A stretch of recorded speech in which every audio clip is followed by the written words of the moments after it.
Hello, hello. All right, folks, we will get started. We'll just give people a few minutes to settle down. Hope you got a chance to grab some water, stretch your legs. Just know we do have a reception after this. Please stick around and we'll get to chat some more with the speakers that we have invited today. But I'm very excited to introduce our new speaker. Our next speaker is Eleonore Fourier Holmes, who is absolutely amazing, brilliant. Her list of accomplishments is published on our website because it's so long. And she has been phenomenal at so many levels. She's at the UNU. She is the head of AI research at the United Nations, Special Strategic Initiatives. And also, we are excited to have her come discuss her new book, which is very much needed in this day and age, which is Gender Reboot. What does AI mean for gender rights? And this is a question we should all be asking ourselves. And Elanor is here to answer those questions. I'd also like to introduce you all to Shruti Veladi. She was a former Fulbright scholar, she's a technologist, and she's also our head of volunteers and community engagement. So she will be leading this discussion today with Elanor, and if you haven't grabbed Eleanor's book yet, please do local bookstores, and we know the Brooklyn Public Library has also put in a request for it, so enjoy.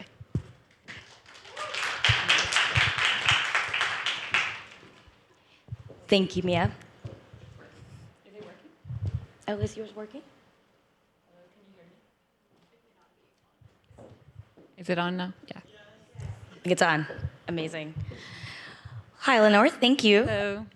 So I'd love to start with this book. So it took you over 3 years, it sounds like, to research and write this book. Can you share a little bit more about your inspiration behind writing it? Sure. Thank you so much. And thank you also, Mia, for the introduction and for having us here. It's amazing. Mia is such an amazing support. And I was on the 2022 list of Women in AI Ethics, which was an incredible honor. So thank you so much for organizing this. Well, I think many books take about 3 to 5 years or more to write. Yeah. So 3 years is not surprising, but it's my first book. And I think the real motivation for me was the shock of the pandemic. And I think most women don't necessarily, you don't really come to gender rights and gender norms by accident. And for me, I started writing the book in April of 2020. And so it was quite soon after the beginning of the pandemic that I realized that there was something really important to be written about. And at the time, I was working as a data scientist for OCHA, which is the Center for Humanitarian Data at the UN. And I was doing data science. And right at the beginning of the pandemic, we started predicting the spread and the severity of the disease in countries experiencing humanitarian crises. However, I also had 2 very small children, 9 months old and a 4-year-old at the time. And one of the things that really struck me on a kind of deep level was that we're here in a global crisis, and I feel like I'm trying to contribute in making it better and approaching and addressing the crisis, and I know many other women that are trying to do the same, but we can't, because how can you ever have any time to think, program, make decisions, lead and contribute when you have to actually take care of children all day long? You're exhausted. And so everyone that had care responsibility, not just young children, but it's just my personal example, was muted during the pandemic. That's how it felt like to me. And it really made me rethink this assumption maybe that we had progressed a lot in terms of gender norms and the redistribution of different types of work between genders.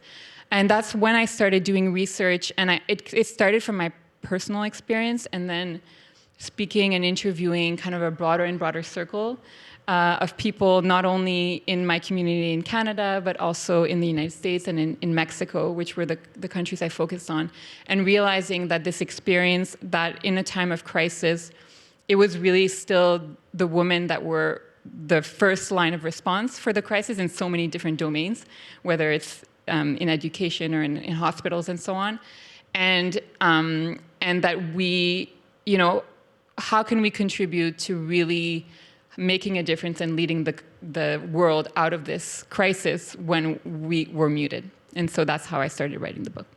That's fantastic. I think you especially make this point that there was this disproportionate impact on women in the pandemic. And I'm also a food justice organizer in Hell's Kitchen, and we work with a lot of lower income women and families to reduce food waste, but also to increase food security. And in the pandemic, that was the number one complaint we heard, is that women were feeling like, in addition to the immense burdens that they already had in the pandemic, all of a sudden now they had to find new avenues for care, which they could not afford, new avenues for food because emergency food supplies had run out, and those responsibilities were still on the women. Those didn't shift. I'd love to ask, there will always, you mention in your book, you call this the motherhood penalty, right? As long as domestic duties continue to be assigned primarily to women. So who is responsible for reassigning kind of those domestic work? Yeah, so it's a really good question. And I mean, in the book, so the book is about gender and AI and technology. And I think there's a foundational part of this systemic gender inequality that then, leads us to AI. And I think the question of gender norms right now is so important. I know we'll talk about it a little bit after, but especially now that we see AI algorithms perpetuating the kind of old gender norms. And gender norms is, the way by which we learn how to operate in our society based on our genders. And there's a lot of different elements to that. So there's policies that assign different roles to different genders. So maternity leaves, paternity leaves, all kinds of different policies like that. There's companies that might have different ways in which they encourage or hire men or women for different roles. And so interestingly, if you look at data on traditional roles for women today, or roles in which women are most represented today, and in the 1950s, it hasn't changed that much, right? So a lot of still the communications work, the administrative work is still held by women, which is not, these are not, bad places of employment, but you also see a really big inequality in terms of salaries and power and leadership opportunities, which is really important. And so you have these different areas. And we have also learned places where we learn gender norms. So there's expectations that women have on themselves. There's expectations that their families, that their friends, that their spouses will have as well. And one of the big places where I think we really have a lot of work to do in our society still is a separation, a kind of binary approach to the private and the public sphere. I still think we're not done with this at all. And I think that the private sphere is the space where we have the home, we have children, and we have the care of elderly, and so on. And then we have the public sphere, which is, professions, leadership, political representation, governance, and so on. It really doesn't need to be separated like this. I think it doesn't make sense. And we've still, we're trying to progress and get women to participate more. So this is one of the issues with technology, right? That we want to have more women involved in technology. We want more women in leadership. We want more women to have access to venture capital funding for their startups, for example, which is, it's crazy, but only maybe 3 or 4% of VC fund goes to women-owned companies. So it's really a huge problem. But I think we also need to open up the private sphere and make sure that all those men that are nurturers, that want to be stay-at-home dads and so on, or want to be early childhood educators or babysitters, have the opportunity to do that, so that it's not the dual role all the time. And that's what I talk about the motherhood penalties, because I still think that even if we're saying we're going to be leaders, we're still taking all of that kind of load, which is not always a negative thing. It can be a lot of fun, but we're still taking all of that with us, and we have to also do that. And I think to have tried to do it, it's not possible to do that. So we have to all kind of break down these barriers. Yeah. I like how you kind of talk about the needs to do so both in the public and private sphere. Yeah. I mean, the private sphere especially, right? I think the biggest barrier sometimes is also just company and government policy around paternity leave. Yeah. I mean, I've seen people, friends of mine who are just having their first kid, and you see the father received 1 week, and then the mom was given multiple months, but they're not able to take more time as a father, which is completely already kind of furthering instilling those norms. So that's super. No, I mean, that's exactly right. And I mean, if the father is not allowed to take it, then it's the mother who has to do it, right? If that's, if they have those kinds of roles. And I mean, it's still kind of a binary way of looking at it. Totally. But that's what has to happen. Great. And so every time that men are trying to do this care work and they're told like, oh, that's, not for you, or you're creepy, or, like they get a lot of discrimination. I mean, I have in my book a story of a man who was trying to be a midwife. And he was, so in Quebec, which is a province in Montreal, where I'm from, there's one midwife for the whole province, and like one male midwife for the whole province. And many women didn't want to work with him. Really? So he's having a hard time getting clients because the women are like, well, I don't trust him. There are many men that are OBGYNs, for example, but for the midwife, which is considered a more nurturing trade, he's having a really hard time breaking these barriers and being welcomed into that sphere. Super interesting. Well, I'd like to speak a little bit more about this caregiver concept, right? In your book, you say having AI replace human caregivers doesn't seem right, but there may certainly be opportunities. So can you expand on this a bit? What is the primary case for and against the use of robot caregivers? And could this help with helping to reprogram these gender norms in caregiving? Well, I mean, Meredith before me spoke about the need for nuance, if I can summarize, and also the need to move away from techno-solutionism.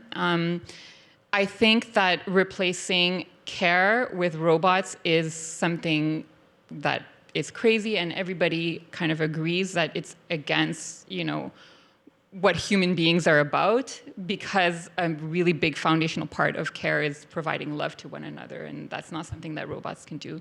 Right. There have been places where technology have really helped and have helped women. So for example, when washing machines were invented, that was quite helpful. Yes. Because women had to do a lot of the laundry by themselves, and then now it's quite a lot faster.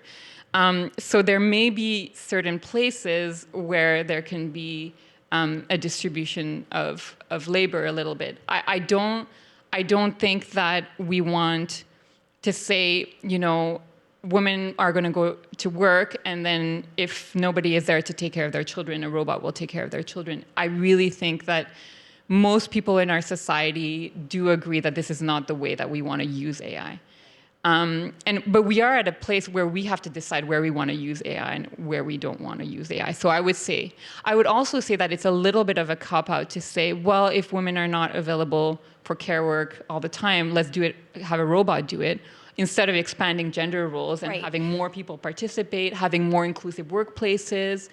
100%. Like we could have daycares in offices much more. We could have more kind of integration of children, elderly people in our societies. Like we could actually build more humane societies as opposed to just asking robots to take care of us. No, totally. I mean, that makes a ton of sense. Maybe switching gears a little bit. I'd like to discuss, you talk a little bit about the use of AI and its role in gender-based violence. Can you kind of can you maybe discuss a little bit the use of AI in this sort of negative context, but also maybe the use of AI to help keep women safe? Yeah, so when a lot of my research at the UN is about AI in a kind of conflict context. And so we separate basically applications. There's so many different types of AI. It's so broad, right? So we separate applications in a kind of simplistic way in terms of AI that was built for peace.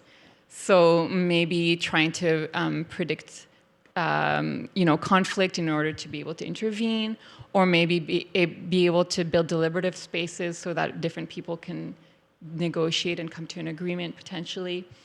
Then we have AI for conflict, which is like autonomous weapon systems or surveillance systems, which are meant to specifically harm.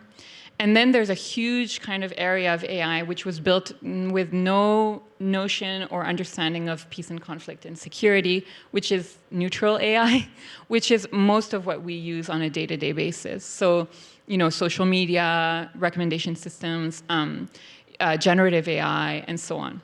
Yeah. And so a lot of those kinds of neutral AI have had adverse effects on women's security. A good example is the use of social media in a lot of conflict to propagate hate speech against women. So during the pandemic, we measured with UN Women that the incidence of hate speech against women went up globally. Yeah. And so I guess people were at home and they were bored and they just wanted to I don't know, women criticize. So that's an area. And so you see that when there's an increase in misogynistic hate speech, racist speech, and so on online, it can also transfer into offline acts of violence as well. There's a lot of kind of digital violence against women. For example, doxing, publishing personal information online, those kinds of things. And there's also the development of AI tools that are developed without really any thought about, it's not for conflict, but there hasn't been a gender safety impact assessment done beforehand. So a good example of this is like ride-hailing applications, Uber, Lyft, and so on. There's one that was developed, a really, really big one in Indonesia called Gojek, which is just like Uber. It's huge. It's really used widely in the region. And it was criticized a lot in the last couple of years because a lot of women were being kidnapped, raped, having used those ride-hailing apps. And so the government actually got involved and asked the company to try to do something to fix it. And so they started to develop specific techniques to protect women's security using the application. So they had a better biometric identification system for the drivers to be able to really accurately identify the drivers. They had a better Share My Ride feature where women could actually let a few people know where they were going and kind of track the app. So they did a few things like that. It does help a lot.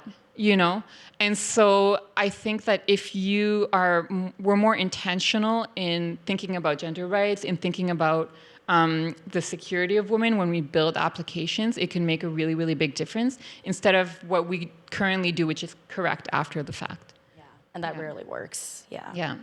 Super interesting. And I think one of the last question that I want to focus on is that given where we are right now with generative AI, I mean, it's become so prevalent in every part of our society.